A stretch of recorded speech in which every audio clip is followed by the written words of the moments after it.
एक और बड़ी खबर मैं आऊंगी त्रिपाठी सर आपके पास। डोनेट्स्क में रूसी सेना का बड़ा एक्शन देखने को मिला है। यूक्रेनी ड्रोन को तबाह किया गया है। यूक्रेनी R-18 ड्रोन को मार गिराया है।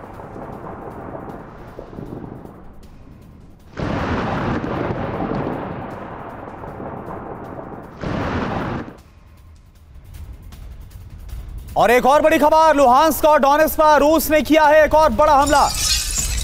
ज़्वानोव्का से यूक्रेनी सेना को खदेड़ा है। एक और इलाके से पीछे हटी यूक्रेनी सेना। कई इलाकों पर रूस का कब्जा हो गया।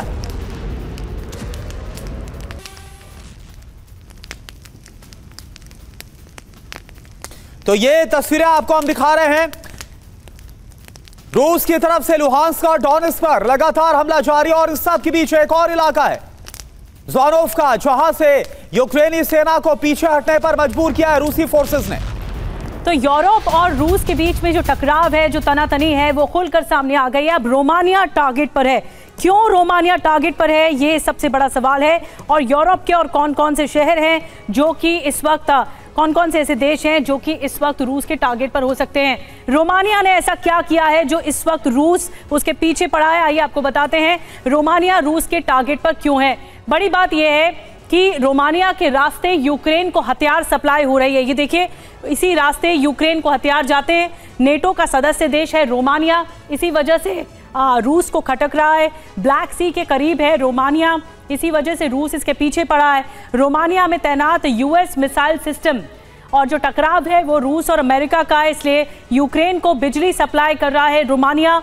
इस वजह से भी रूस को अच्छा नहीं लग रहा है और इसी वजह से ही रोमानिया टारगेट पर है। डॉक्टर संदीप त्रिपाठी, मैं आपके पास आ रही हूँ।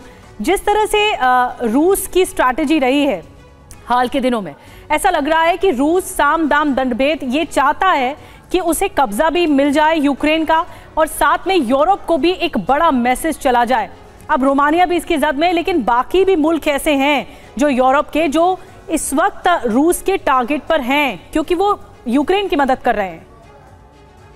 देखिए निधि जी, सबसे बड़ी इंपॉर्टेंट बात यह है कि जो यूरोपीय यूनियन के कंट्री हैं, जिनकी बात आप कह रही हैं, रोमानिया की बात करें, पोलैंड की या अदर कंट्री की, ये यूक्रेन के ये वो दोस्त हैं जिनके पास कुछ देने के लिए नहीं है, शक्तिहीन मित्र हैं।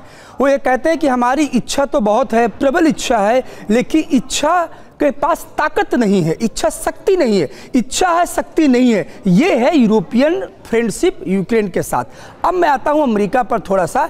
अमेरिका के पास शक्ति है लेकिन इच्छा नहीं है। तो ये दोनों बहुत बड़ा फंडामेंटल डिफरेंस है यूक्रेन के लिए। यूक्रेन जिन दोनों भाइयों के साथ लड़ रहा है पिछले 3 सालों से कि देखिए मेरे पास EU है, मेरे पास अमेरिका है, तो दोनों का फंडामेंटल फिलॉसफी अलग क्लियर कर दी है। अब आते हैं ये जो रोमानिया की बात आप करें। रोमानिया देखिए जितने फ्रंट लाइन स्टेट्स हैं और जो कहीं ना कहीं सप्लाई चेन सिस्टम को बना करके यूक्रेन को हेल्प कर रहे हैं, तो रूस का एक हमेशा ये रहता है कि इनको थोड़ा थोड़ा थ्रेट दीजिए, बहुत ज़्यादा नहीं, क्योंकि असली थ्रेट तो यूक्रेन को पहुंच चुका है। और आज जिस जिनेवा पर जो बैठक होने वाली, जो आप कह रहे हैं कि शांति वार्ता, मुझे लगता है अमेरिका दुनिया के इतिहास में एक ऐसा मुल्क है 1945 के बाद कि पहले यूरोप को खत्म करो, डिस्ट्रक्ट करो और फिर यूरोप को रिकंस्ट्रक्शन करो। पहले यूरोप का विनाश हो, फिर उसी को मैं रिकंस्ट्रक्शन करूंगा। यही यूक्रेन है कि 2022 में यही अमेरिका चाहता तो नाटो में यूक्रेन को मना कर सकता है। आज वही अमेरिका कह रहा है कि नाटो में यूक्रेन की जाने की आवश्यकता नहीं है। तो ये सब खेल शक्ति का है और मुझे लगता है अमेरिका की राजनीति में ये बहुत ही नेचुरल फिनोमेना है। तो ये बहुत आश्चर्य की बात नहीं है कि अब ज़ेलेंस्की जो है वो सरेंडर करेंगे, वैसे ही जैसे 1945 के बाद पूरा यूरोप खंडहर में हुआ था। और फिर बिल्कुल डॉक्टर संदीप त्रिपाठी, आप ज़ेलेंस्की क्या करेंगे, इस बात की आपको संभावना है कि वो झुकेंगे? लेकिन अभी तक तो फिलहाल ऐसे इंडिकेशन नहीं, लेकिन क्या होने वाला है ये आपको बताएं। लेकिन इससे पहले यूरोप में बेचैनी है, रूस से तनाव के बीच अलर्ट मोड पर है नीदरलैंड। नीदरलैंड में कई संदिग्ध ड्रोन ने उड़ान भरी है। आइंडहोवन एयरपोर्ट पर दर्जनों ड्रोन दिखाई दिए। नीदरलैंड ने संदिग्ध ड्रोन को टारगेट बनाया है।